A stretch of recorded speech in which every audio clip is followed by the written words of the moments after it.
Senhor, como se tem multiplicado os meus adversários. São muitos que se levantam contra mim. Muitos dizem da minha alma: não há salvação para ele em Deus. Mas tu, Senhor, é um escudo para mim, a minha glória, e o que exalta a minha cabeça. Com a minha voz eu clamei ao Senhor, e Ele ouviu-me desde o seu santo monte. Eu me deitei e dormi. Acordei porque o Senhor me sustentou. Não terei medo de 10 milhares de pessoas que se puseram contra mim ao meu redor. Levanta-te, Senhor. Salva-me, Deus meu, pois feriste a todos os meus inimigos no queixo. Quebraste os dentes aos ímpios. A salvação vem do Senhor. Sobre o teu povo, a tua bênção. Amém? Feche seus olhos. Senhor Deus, estamos diante da tua palavra. Senhor, nos dê sabedoria para expor a tua palavra. Senhor, nós somos dependentes de ti. Fala conosco. Senhor, abra o nosso entendimento, o nosso coração. Revela, Pai, revela-nos para nós a tua palavra. Espírito Santo, o Senhor tem liberdade para agir em nosso meio. Toca nos corações, fala conosco, para que toda honra, toda glória seja dada a ti, Senhor. Tenha misericórdia da minha vida e que seu nome seja glorificado e exaltado. Em nome de Jesus, amém. Irmãos, este salmo, ele é um salmo de lamento, é um salmo de Davi. E o livro de Salmos é uma composição de 150 poemas que foram escritos por vários autores, em um período longo por mais de 1000 anos, e depois compilados, separados e selecionados em 5 livros. Assim também como o Pentateuco tem 5 livros, o livro de Salmos também tem 5 livros. E você tem salmos dos mais variados. Você tem salmos de louvor, salmos de lamento, salmos de penitência, salmos imprecatórios, salmos litúrgicos, salmos messiânicos.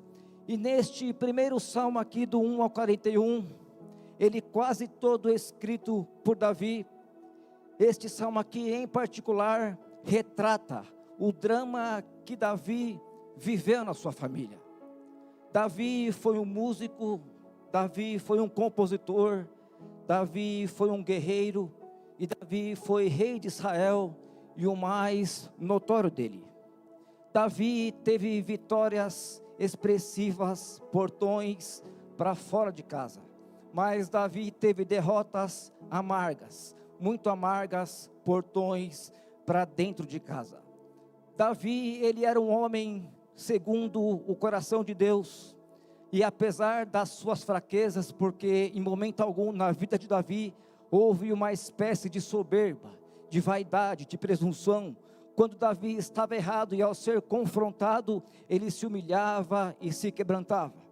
Mas em um dado momento, na vida do rei Davi, ele teve um fracasso moral muito sério, não planejado, não arquitetado, mas em como uma armadilha ele caiu. O seu exército estava no campo de batalha e ele no seu quarto, no seu leito. E aí quando ele se levanta e anda por lá, ele encontra uma janela aberta, e do outro lado uma outra janela aberta, e ele vê uma mulher se banhando, e deu para perceber que era ela bela, que a mulher era bela. Informaram para ele que era Batseba, uma das esposas dos seus soldados e uma das esposas dos seus guerreiros, chamado Urias. Ele mandou que chamasse a mulher, deitou-se com ela e, para surpresa de ambos, ela engravidou. E agora ela manda uma carta para ele: estou grávida. Agora Davi está com um grande problema na mão, porque o marido não está em casa. E se a mulher aparece grávida sem o marido estar em casa, isso poderia gerar um problema gravíssimo de apedrejamento daquela mulher. Então Davi aqui, ele articula um plano. Ele manda chamar Urias da batalha, recebe Urias com honra, para que ele fosse para casa para coabitar com a esposa. E assim, não teria nenhuma suspeita, não tinha nenhum exame de DNA na época, e seria tudo normal, porque o crime dele estava completamente coberto, pensava ele.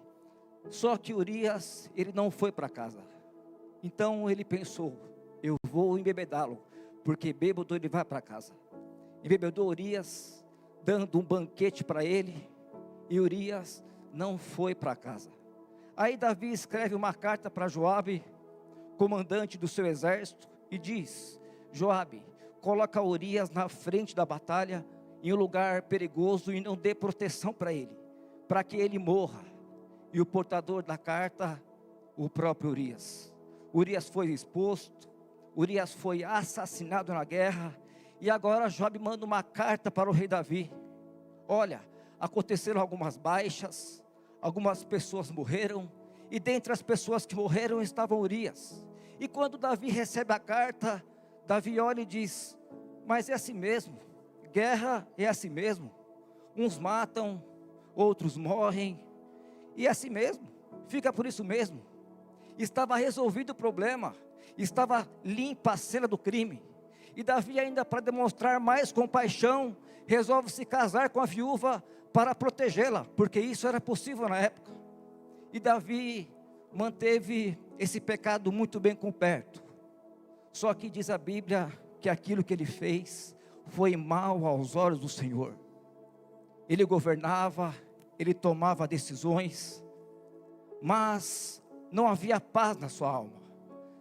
Até que um dia ele foi confrontado pelo profeta Natã, e o profeta Natã chega para ele e conta uma história para ele, uma parábola. Havia um homem rico que tinha muitas ovelhas e bois, e ele recebe uma visita na sua casa. E tinha um pobre que só tinha uma ovelhinha, que só tinha uma cabra, e a ovelhinha bebia no copo dele, comia com ele, cresceu com ele, com os filhos dele, e era como se fosse um membro da família. E esse homem rico, ao invés de matar um dos seus bois para dar um churrasco para o seu amigo, resolveu matar a cabra, a ovelhinha do seu amigo, a única coisa que ele tinha. Quando Davi escuta isso, Davi fica muito irado e diz: esse homem precisa morrer. O profeta Natã olha e diz: pois é, você é homem. A partir daí, Davi é um homem que tem tantos conflitos na vida. Davi cai em si, e Deus diz: olha, eu vou perdoar os seus pecados, mas a espada não vai se afastar da sua família. A espada não vai se afastar de você. E esse filho aí vai morrer. E esse filho do adultério morre. E a partir daí, Davi é um homem que tem tantos conflitos na vida. Porque a partir daí, mais tarde, Aminon, o seu filho mais velho, vai estuprar a sua meia-irmã Tamar. Davi fica irado, mas não disciplina o filho, nem consola Tamar. Tamar era irmã de Absalão, e Absalão pega e leva Tamar, fica 2 anos com ela, consolando ela, e Absalão arquiteta um plano para matar o próprio irmão Aminon. Depois de 2 anos, Absalão vai na casa do pai, para o pai ir para uma festa dele, e Davi dá uma resposta fajuta: não, eu não posso ir para a sua festa. Mas por quê? Não, mas eu não posso ir. Não, mas eu sou seu filho. Não, mas eu não posso ir. Eu vou ser muito pesado para você. Pesado? Mas pesado como? Davi dava cidades para os seus filhos. Ele era nepotista. Pesado, mas que resposta mais tola é essa? Mas como o Absalão não estava nada interessado que o pai fosse, estava interessado que Aminon fosse, então ele disse: então deixa que Aminon vá na minha festa, permita que Aminon vá na minha festa. Então Davi empurra Aminon para a boca do lobo, e nessa festa, que não era festa coisa nenhuma, era apenas para ludibriar a situação, seu filho Aminon é assassinado por ordem de Absalão. Para resumir, Davi fica muito irado, começa a perseguir Absalão. Absalão precisa fugir para a casa do seu avô paterno, pai da Maaca, fica 3 anos foragido. E aí então, por orientação de Joabe, Absalão retorna para Jerusalém, Mas o rei dá uma ordem, ele pode voltar, mas eu não quero ver a cara dele, eu não quero ver a face dele. Passaram-se mais 2 anos, e Absalão agora manda um recado para o pai: olha pai, se o senhor tem alguma coisa contra mim, que o senhor me mate, mas fale comigo. Então o rei recebe Absalão, dá um beijo nele, dá um beijo na face dele, mas não dá uma palavra com ele. E já se passaram 7 anos de relacionamento estremecido. Agora Absalão sai dali, não querendo mais reconciliação com o pai. Absalão agora quer tramar contra o pai, quer arquitetar para tomar o seu trono e para matar o próprio pai. E Absalão passa mais 4 anos furtando o coração do povo. Quando então ele arma uma rebelião, pede para o pai licença para ir a Hebrom. O pai lhe dá licença para ir a Hebrom. Então Absalão começa a arrebanhar uma força militar, começa a arrebanhar os líderes mais importantes, começa a aliciar o povo por todas as tribos, e declara então que está vindo com o seu exército poderoso, para tomar o trono do pai e para matar o pai. Davi fica sabendo disso, e diz a Bíblia em 2 Samuel 15:30, que Davi foge, subindo as encostas dos montes das oliveiras, mergulhando no deserto, para viver agora em tendas e para dormir a céu aberto. E todo mundo que vai com ele vai chorando, com a cabeça coberta, na iminência de um ataque avassalador e terrível de Absalão e do seu exército que o acompanhavam. Pois é, este salmo aqui, ele é escrito e vivenciado neste exato momento, em que Davi trava a sua mais inglória batalha, porque ele que já tinha vencido um urso, ele que já tinha vencido um leão, ele que já tinha vencido Golias e exércitos, agora trava uma batalha contra o seu próprio filho. E não há resultado bom em uma batalha dessa, porque ganhar a guerra e matar o filho, ou perder a guerra e ser morto pelo filho. Dramas familiares, crise na família, tempestade na família. E este salmo é escrito aqui nessa conjuntura. Então eu gostaria que você olhasse para esse salmo e nós tirássemos algumas lições. E o primeiro ponto aqui que eu quero falar é uma conspiração desumana. Conspiração desumana porque é uma guerra de um filho contra o pai. Desumana porque Absalão sabia que Davi não era um rei que havia se autodeclarado rei, mas que era um rei que tinha sido escolhido por Deus, e que a história da redenção passaria por Davi, e que o Messias seria chamado filho de Davi, e que essa era uma aliança eterna que Deus tinha feito com Davi. Então no versículo 1, nós podemos observar que há uma oposição numerosa na terra. Versículo 1 diz: Senhor, como se têm multiplicado os meus adversários, são muitos que se rebelam contra mim. Para nós entendermos isso, nós precisamos ir para 2 Samuel 15, 12 e 13, que diz: depois de oferecer sacrifícios, Absalão mandou chamar Aitofel, da cidade de Giló, que era o quê? Conselheiro de Davi. A conspiração ganhou força, e cresceu o número que seguiam Absalão, dos que seguiam Absalão. Então o mensageiro chegou a Davi e disse: os israelitas estão com Absalão. Meus irmãos, aqui Davi sente na pele a dor da traição, não só do seu filho que se opõe a ele, mas também do seu povo, que larga as fileiras de Davi para se unir a Absalão, o seu filho rebelde. Em outras palavras aqui, Davi e seus aliados vão perdendo as suas forças. A rebelião contra Davi vai aumentando, e Davi vai perdendo as suas forças politicamente e militarmente diante da insurreição promovida pelo seu filho Absalão. E diz a Bíblia que era grande e poderosa a conspiração que estava contra ele, e crescia o número do povo que tomava parte por conta de Absalão. Então aqui é grande a multidão que estava contra Davi. Olha só o que Davi está passando. Além da traição do seu próprio filho, além da deslealdade dos seus líderes, Além do abandono do povo, Davi também está sendo amaldiçoado por Simei. Em 2 Samuel 16, a partir do versículo 5, diz que quando o rei Davi chega a Baurim, Simei, um dos parentes de Saul, foi encontrar-se com ele e começou a amaldiçoá-lo. Simei começa a jogar pedras em Davi, e Simei amaldiçoa Davi dizendo: fora daqui, seu assassino, seu criminoso, você tomou o reino de Saul, e agora o Senhor teu Deus está castigando você, por você ter matado as pessoas da família de Saul. Agora Deus entregou o seu reinado nas mãos dos seus filhos, Absalão vai vencer, você está arruinado, você está acabado. Irmãos, Davi aqui está vivendo um dos momentos mais dramáticos da vida, e como eu já disse, esta é uma guerra em glória, porque ganhar a guerra e matar o filho, ou perder a guerra e ser morto pelo filho. Homens aliados a ele, como Aitofel, largam as fileiras de Davi para se juntar ao seu filho rebelde. O povo largando as fileiras contra Davi. Davi aqui já é um homem velho. Talvez Davi aí não tinha mais aquele fôlego. Talvez Davi aqui não tinha mais aquela vivacidade que ele precisava ter para exercer a sua função. E alguns líderes aqui estão indo para o lado de Absalão. E é grande a oposição que ele está enfrentando na terra. Charles Spurgeon diz aqui que os problemas para Davi chegaram em pencas, trazendo consigo uma família numerosa de problemas. E é assim que acontece conosco. Parece que quando chega um problema, vai chegando um problema atrás do outro.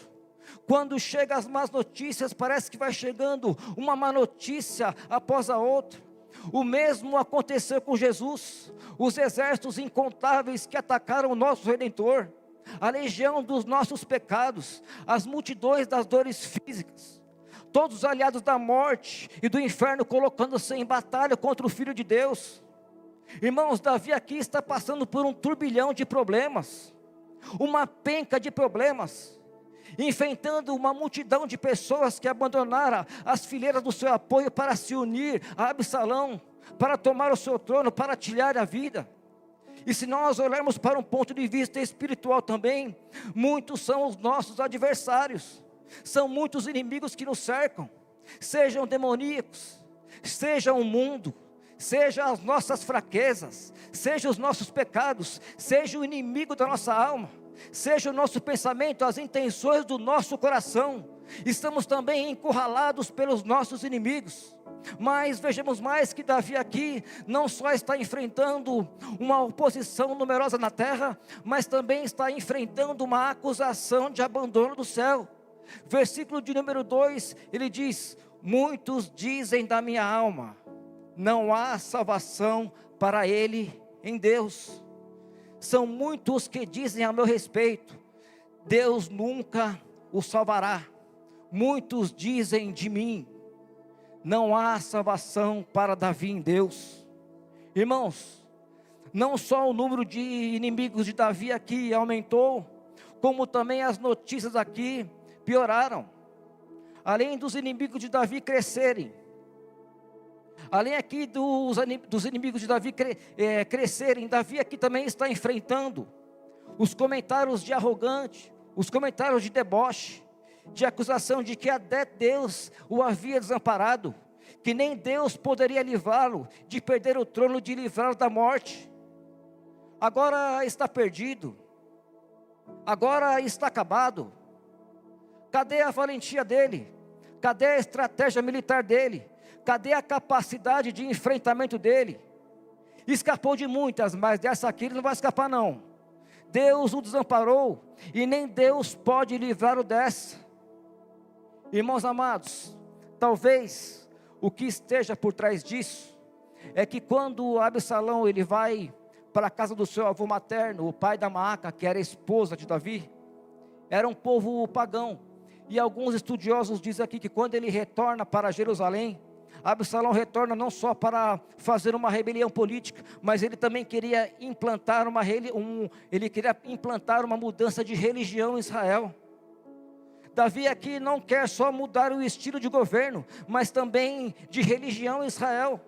E aqui Davi está passando um dos maiores dos dramas, porque não tem drama pior do que este, quando a pessoa se sente abandonada por Deus. Talvez, irmãos, não tenha poço mais profundo do que este, do que as vozes das pessoas se levantando e dizendo para você: até Deus abandonou você, você não tem mais saída, não tem mais solução, a sua causa está perdida, o seu pecado está exposto, a sua derrota já está decretada, Deus não vai amparar você não, acabou a sua esperança. Se nem Deus está comigo, o que é que eu faço? Não tem dor maior, não tem crise mais aguda, de saber que nem Deus vai te ajudar, de saber que nem Deus pode te ajudar. Deus agora vai castigar você, não tem saída, não tem mais escapatória. Davi aqui está como que se fosse sentenciado a uma derrota fragorosa e plena, de que nem Deus irá salvá-lo. O povo comenta que nem Deus há salvação para ele, acabou, fim da linha, fundo do poço, derrota plena e total. Não apenas a terra conspira contra você, mas os céus também estão contra você. Irmãos, e a mais amarga de todas as tribulações é ser levado a temer que não há esperança e nem ajuda em nós para Deus. Mas agora entra um segundo ponto. Agora entra aqui um segundo ponto. Em meio a este cenário sombrio e cinzento, entra agora um socorro providencial. E eu creio piamente que na noite deste dia está vindo um socorro providencial da parte de Deus para a sua vida hoje, para a sua casa, para a sua família. O cenário da sua vida pode estar cinzento, o cenário da sua vida pode estar sombrio, as vozes dos seus inimigos podem ter chegado até você, seus inimigos podem estar até te cercando, te sufocando, mas o Senhor está vindo com um socorro providencial para a sua vida hoje, porque a providência de Deus, ela cuida do nosso corpo, a providência de Deus cuida da nossa alma, e a providência de Deus cuida do nosso espírito. Em Jó fala: deste-me vida e foste bondoso para comigo, e na tua providência cuidaste do meu espírito. Ou seja, a providência de Deus e os cuidados de Deus nos conservam vivos. Irmãos, deixa eu te dizer uma coisa. Davi aqui era um homem que era governado por Deus, e um homem que é governado por Deus não é governado pelas circunstâncias e nem por sentimentos. Um homem de Deus, ele é governado pela fé, ele é governado por Deus. Tem hora que as circunstâncias são carrancudas, tem hora que as circunstâncias elas são adversas, tem hora que as circunstâncias são sombrias, tem hora que o nosso coração fica apertado, tem hora que o nosso coração fica atordoado, aflito. Se você olha para fora, você tem medo. Se você olha para dentro, você se apavora. Mas se você olha para cima, ainda tem esperança. Ainda tem esperança. E foi o que Davi fez. Davi colocou a sua esperança em Deus. Os pés dele estavam no vale, mas o coração estava no plano. Os seus adversários eram muitos, mas Deus é o seu socorro. Olha só qual foi a resposta de Davi diante desse cenário cinzento e cinzento. Primeiro, Davi vai responder que Deus, ele é o nosso protetor. Versículo 3, parte A. Mas tu, Senhor, é um escudo para mim, é um escudo que me protege. Tu, Senhor, é um escudo para mim, um escudo para mim. Irmãos, Davi já teve por circunstâncias semelhantes a essa. E deixa-me relatar uma delas. Em 1 Samuel 30, versículo 6, Davi aqui está retornando para a cidade de Siclag, onde estavam as famílias dos homens que o acompanhavam. E quando ele chega, a cidade está queimada, a cidade está ferida, as mulheres, os filhos e as filhas levadas cativos. Os rebanhos também foram saqueados pelos terroristas do deserto, os amalequitas. Os homens que estão do lado dele, os seus soldados querem apredejá-lo. E Davi aqui está muito angustiado, e chorando, e chorando, e chorando, chorando em alta voz, chorando até não ter mais forças. Mas está escrito: porém Davi se reanimou no Senhor teu Deus, porém Davi fortaleceu-se no Senhor teu Deus. O problema está feio para o seu lado, a crise está grande, a situação está difícil, a tempestade está convulsiva. Se você olha para fora não tem ninguém do seu lado, se você olha para dentro só tem desespero. Aí você coloca um porém, Davi se reanimou no Senhor teu Deus, porém tu, Senhor, é o que me fortalece. Porém tu, Senhor, é o meu escudo. Se você se governar pelas circunstâncias, você fraqueja. Se você se governar pelos sentimentos, você se amedronta. Mas se você colocar a sua confiança em Deus, apesar das circunstâncias, apesar dos seus sentimentos, você pode prevalecer. Você vai prevalecer em nome de Jesus.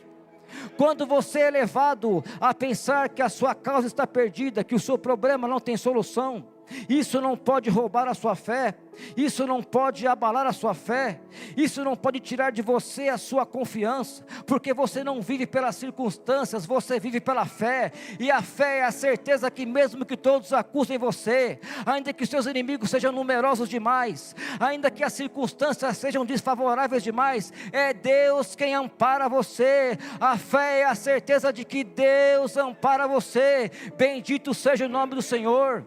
E é mais, quando Davi aqui fala a expressão, tu és o meu escudo, essa palavra aqui ela é muito bonita, e ela foi dita pela primeira vez, não pelo homem, mas pelo próprio Deus, lá em Gênesis 15, versículo 1, quando Deus aparece para Abraão e diz, não tenha medo, porque eu sou o teu escudo. E escudo aqui o que é? Escudo aqui é uma arma de defesa.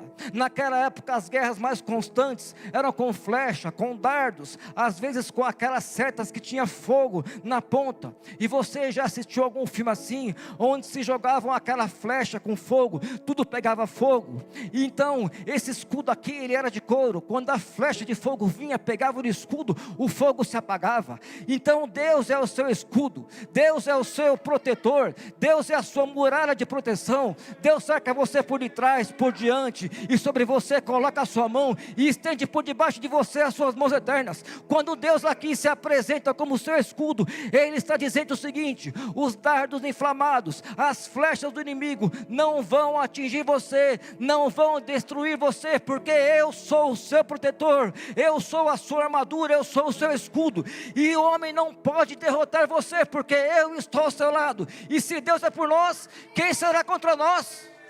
Bendito seja o nome do Senhor. Glória a Deus Todo-Poderoso.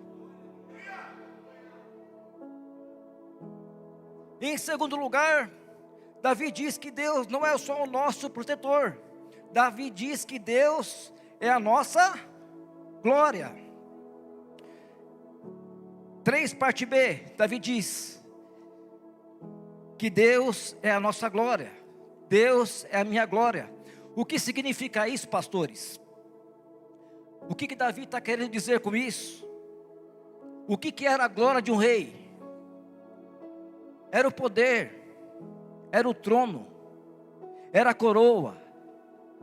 Irmãos, Davi aqui está fugindo de Jerusalém, já velho, com o rosto cheio de lágrimas, de noite, fugindo do deserto, sabendo que seu filho está vindo para matar, para roubar o trono, para assumir o governo, para assumir o comando.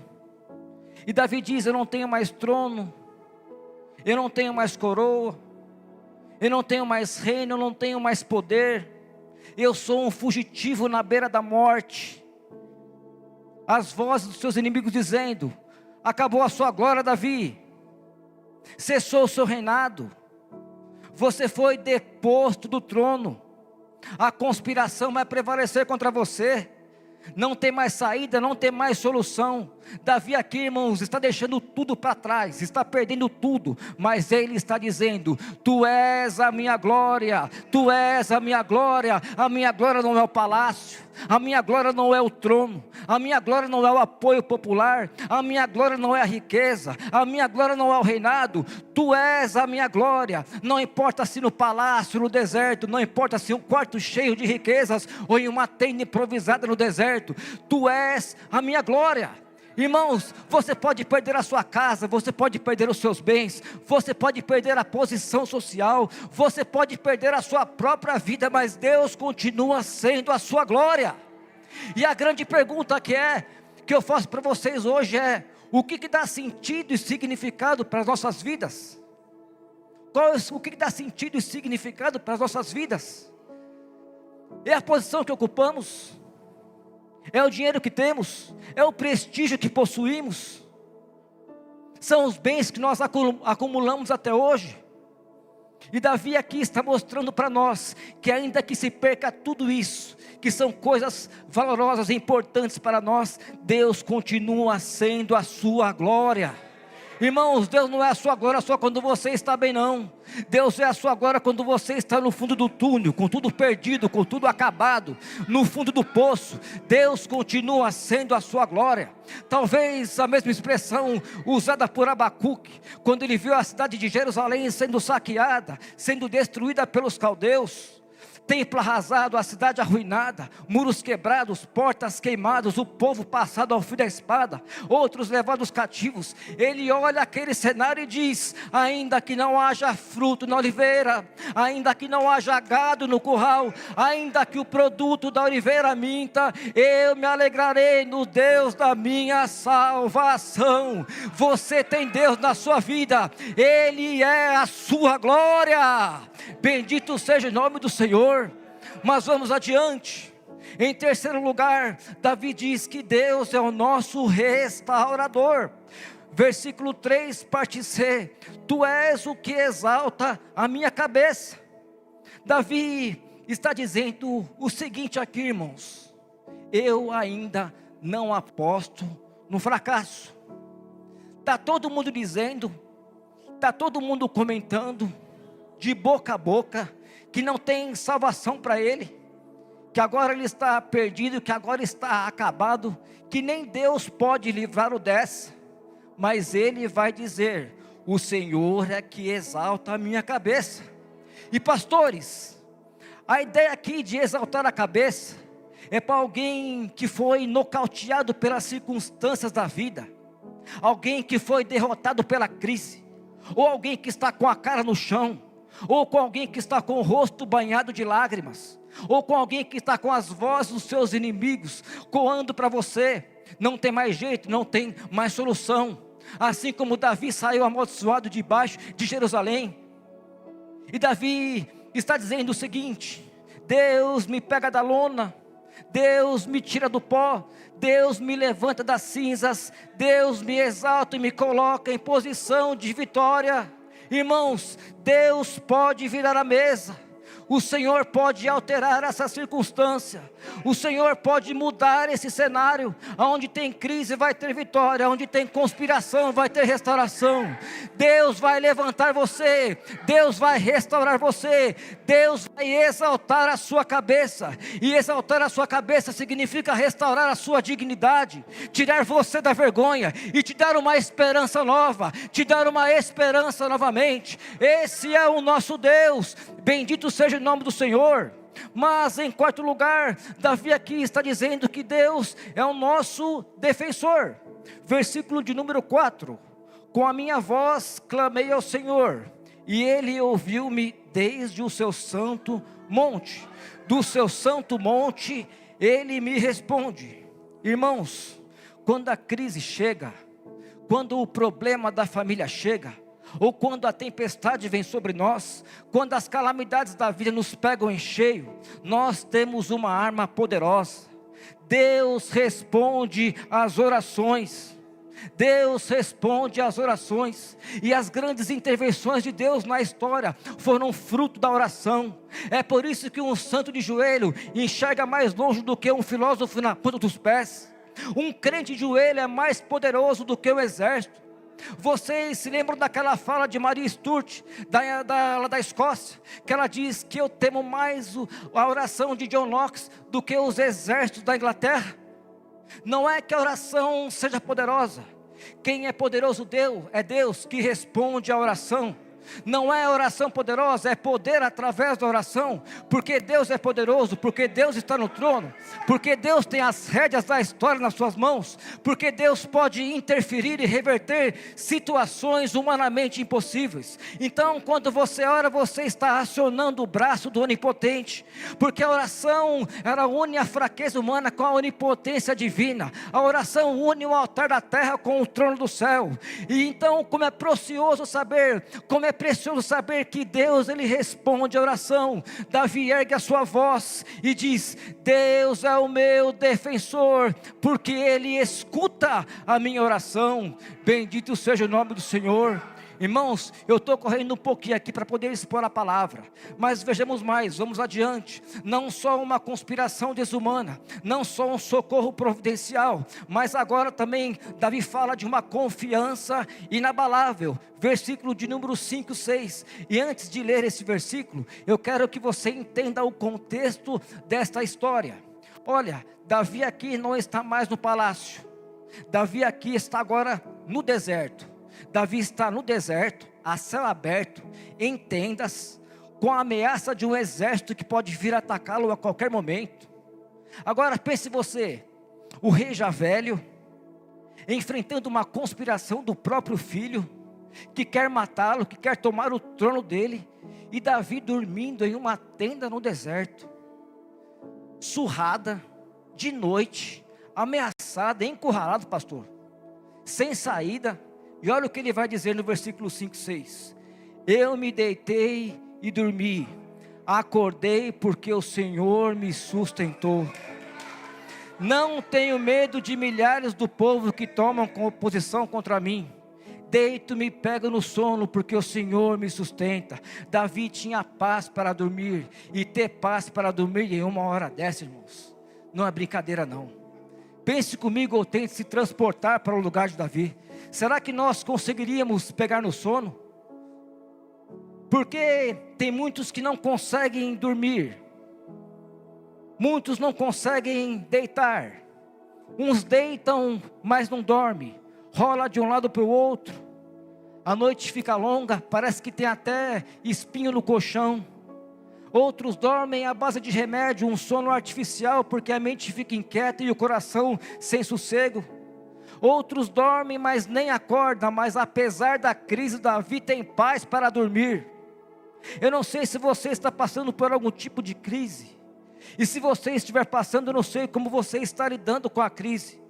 Pessoas que não conseguem dormir devido à crise no relacionamento familiar, pessoas que não conseguem dormir porque perderam o seu emprego, pessoas que não conseguem dormir porque não conseguirão mais abrir a porta do seu comércio. Enfim, devido às crises da vida, muitos não estão conseguindo dormir. E apesar de todas essas circunstâncias, Davi diz: deito-me e pego no sono. Tudo ao redor na vida de Davi estava em crise, mas havia paz no seu coração. Por quê? Porque Davi não tem apenas paz para dormir, mas ele tem confiança para acordar. Por quê? Acordo por quê? Porque o Senhor me sustenta. Acordo porque o Senhor me sustenta.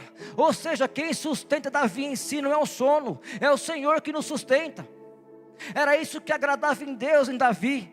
Davi era uma pessoa que tinha suas fraquezas, mas ele tinha uma confiança inabalável em Deus. A confiança que Davi tinha em Deus era tão grande, que ele diz para o Golias: você vem contra mim com espada, com lança, com escudo, e eu vou contra você em nome do Senhor dos Exércitos, porque do Senhor é a guerra, e Ele te entregará em nossas mãos. Davi entendia isso. Deus tem o controle, Deus tem controle.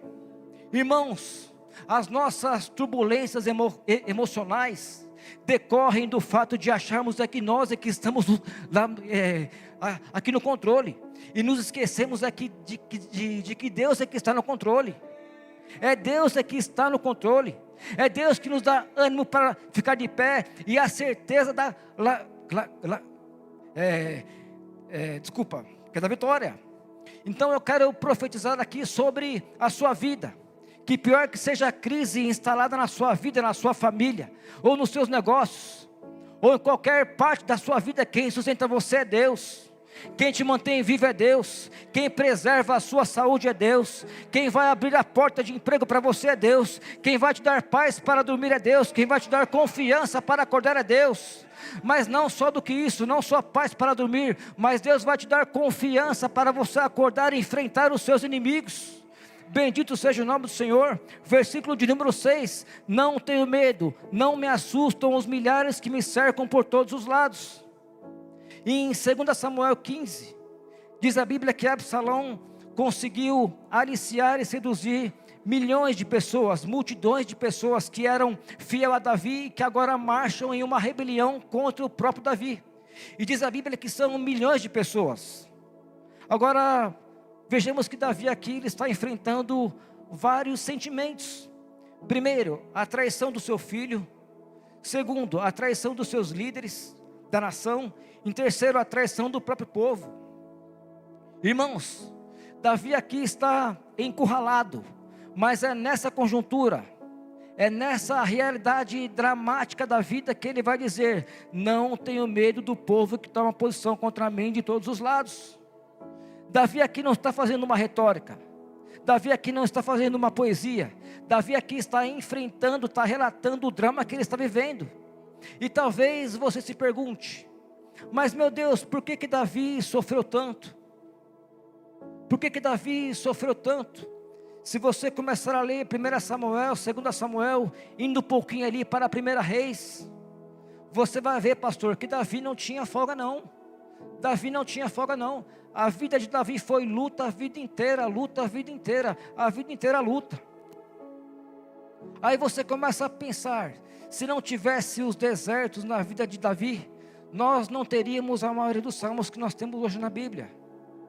Se não tivesse sido o deserto na vida de Moisés, ele não seria um libertador do povo de Deus como foi. Se não tivesse um deserto na vida de Elias, ele não teria as experiências para nos encorajar-nos até nos dias de hoje. Ou seja, as experiências amargas que nós vivemos hoje vão ser instrumentos pedagógicos amanhã na vida de milhares, talvez de milhões de pessoas. Davi aqui está enfrentando o exército que deveria ser aliado dele.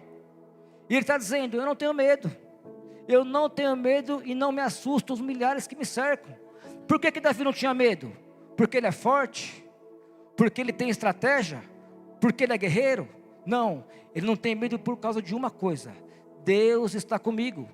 Deus é o meu refúgio. É Deus que me faz dormir, é Deus que me faz acordar, é Deus que me dá força para viver, é Deus que me dá estratégia para vencer. Davi respira Deus, Davi conhece Deus, Davi tem experiência com Deus, Davi tinha a ação e a decisão da fé. Como o pastor Cláudio disse aqui, fé não é sentir, fé é agir. Então coloque os seus olhos em Deus, confie em Deus, exercite a sua fé no Deus Todo-Poderoso. Bendito seja o nome do Senhor. Vamos adiante. Agora, mais uma passagem interessante aqui, é que Davi faz uma súplica confiante. Versículo de número 7a diz: levanta-te, Senhor, salva-me, Deus meu. E o que significa isso? Irmãos, tem horas que parece que Deus está com o braço encolhido, e Davi diz: levanta-te, Senhor, salva-me, Deus meu. Esta aqui é uma expressão de uma linguagem humana de um homem falar com Deus, como se Deus estivesse dormindo, como se Deus estivesse cochilando. E às vezes parece que o inimigo está prevalecendo, parece que o inimigo está ganhando, parece que a situação é irremediável, e a pressa do homem de Deus na fala humana é: levanta-te, meu Deus. Deus está em posição de ação a todo momento. Deus está trabalhando a seu favor em todos os momentos. Ele vigia a sua vida, Ele não dorme. E aqui Davi fala: salva-me, Deus meu. Igual aquela súplica de Pedro quando ele está se afogando, quando ele está indo para o naufrágio, quando ele está sendo engolido pelas fúrias. Ele diz: salva-me, Senhor. E o Senhor prontamente o salvou. Para finalizar agora, Davi faz uma súplica por salvação. Olha só, agora Davi faz uma afirmação de que Deus é poderoso para triunfar sobre os inimigos que parecem ser maiores do que nós. Versículo de número 7, parte B, diz: pois feristes todos os meus inimigos nos queixos, quebraste os dentes aos ímpios, quebra o queixo de todos os meus inimigos, arrebenta o dente dos ímpios. Irmãos, Davi aqui levanta uma imagem para nós, uma ideia dos seus inimigos, como predadoras que nos devoram, como predadores que nos devoram. Vocês já viram aqueles canais dos animais, e você vê como um leão ataca. Ele pega a presa pela boca, pelos dentes, sufoca a vítima e acabou. Só por uma intervenção maior aquela vítima pode sair, pode fugir. As forças dos animais selvagens estão na onde? Na sua mandíbula. Ele pega a presa e a presa não consegue fugir, pastor. Quando Davi diz, fere os queixos, quebra os queixos, ele está dizendo que Deus vai e quebra a mandíbula dos seus inimigos, de tal maneira que ele fica impotente. Então esses inimigos que vêm contra você, Deus é poderoso para ferir o queixo, para quebrar a mandíbula, para torná-lo fraco. Você está enfrentando um inimigo poderoso, forte, robusto. Você está enfrentando um leão, mas o leão já está com o queixo quebrado, o leão já está com o queixo ferido, o leão já está com os dentes quebrados, o inimigo já está vencido, ele já foi derrotado. E quem derrota o seu inimigo é Deus, quem te dá vitória é Deus, quem te dá livramento é Deus, quem abre uma escapatória perante o cerco do inimigo é Deus. Então quando o inimigo parece que vai vencer, quando ele se sente mais forte, é justamente nesse momento que Deus se levanta e nos salva, impondo uma derrota humilhante para os nossos inimigos. Foi assim que aconteceu com Absalão. Absalão foi derrotado, Absalão perdeu a batalha, foi morto. Davi retorna a Jerusalém, reassume o trono, e a história da redenção firme, até que o filho de Davi nasce em Belém, para ser o nosso Redentor. Em último lugar, Davi faz uma declaração soleníssima, versículo 8, parte A, que diz, a salvação vem do Senhor é a salvação. Esse texto aqui, é o resumo da soteriologia, tanto do Antigo Testamento como do Novo Testamento. E essa expressão aqui é usada em Jonas 2,9, do Senhor é a salvação. Irmãos, embora aqui o contexto possa parecer salvação no sentido de livramento, de morte, nós temos que admitir que não é só uma salvação no sentido circunstancial, de um problema que Davi está passando, que Davi está enfrentando, de uma conspiração, mas nós podemos pegar essa frase de uma forma mais ampla, do Senhor é a salvação. E essa é uma das verdades mais belas da Bíblia. Salvação é obra de Deus, é Deus quem nos salva, Deus é o autor da salvação, Deus é o idealizador da salvação, Deus é o realizador da salvação, Deus é o consumidor da salvação. Foi Ele que nos escolheu, foi Ele que nos chamou, foi Ele que nos justificou, e é Ele que há de nos glorificar. Aos que Deus predestinou, a Ele também os chamou, aos que Deus chamou, a Ele também os justificou, aos que Deus justificou, a esse também os glorificou. Salvação é obra de Deus. Deus não salvou você porque você tinha méritos para ser salvo, não. Nem Deus salvou Davi porque Davi era um homem perfeito. Apesar das nossas fraquezas, apesar dos nossos pecados, apesar das nossas mazelas, Deus amou você, Deus escolheu você, Deus salvou você. E a salvação pertence somente a Deus, para que toda honra, toda glória seja dada a Deus. E eu concluo essa mensagem com uma intercessão generosa que Davi diz: sobre o teu povo a tua bênção. Olha que coisa magnífica, olha que coisa linda e maravilhosa. Davi aqui intercede não só pelos seus aliados, mas intercede pelo povo. Davi aqui agora é o intercessor do povo, aquele povo que de Dan a Berseba, o povo que de todas as tribos se aliaram a Absalão para matá-lo. O povo que no versículo diz que milhares de pessoas me cercam para capturá-lo. Davi agora intercede por este povo. Davi agora retorna ao trono, retorna ao palácio e paga o mal com o bem. Davi perdoa, Davi ora, Davi pede a bênção de Deus sobre o povo. O que Davi poderia fazer se ele fosse um rei vingativo ao alcançar a vitória? E a vitória chegou. Absalão foi derrotado com seu exército, e Davi vence a batalha. Davi retorna a Jerusalém. Davi retoma o poder e dá prosseguimento ao seu governo. Davi ajunta riquezas para a construção do templo. Davi nomeia o seu filho Salomão para dar sequência à norma de Deus, até que chegasse o Messias, filho de Davi. E agora Davi está fazendo o quê? Davi está orando pelo povo. Orando pelo povo. Davi poderia dizer: Deus, castiga os meus opositores. Deus, pesa a mão sobre os rebeldes. Deus, fere os meus inimigos. Ou Davi mesmo poderia ele mesmo perseguir os infiéis, pagando o mal com o mal e distribuindo vingança. Mas essa não é a postura de Davi. Davi perdoa, Davi ora e Davi pede a Deus a bênção sobre o povo. Davi vai agir como aquele que foi conhecido como o filho de Davi.